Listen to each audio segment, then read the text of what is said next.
Hey guys, this is Dr. Hub. In case you haven't subscribed, please do subscribe.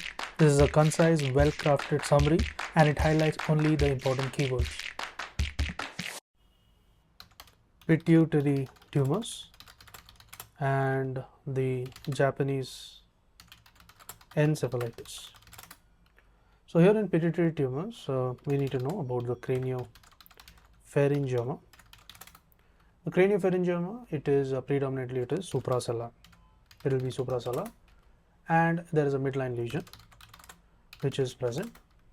The midline lesion is present with the calcification and also the cystic areas of a child, the cystic areas in a child. Then comes the bitemporal hemianopia. Bitemporal hemianopia.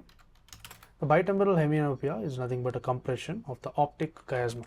Compression of the optic chiasma. Then we move on to the pituitary adenoma. The pituitary adenoma, it arises from the pituitary.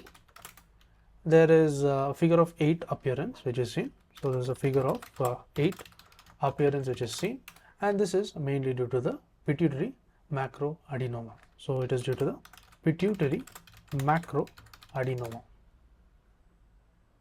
Now let's move on to the Japanese encephalitis. So in case of Japanese encephalitis, what do we have?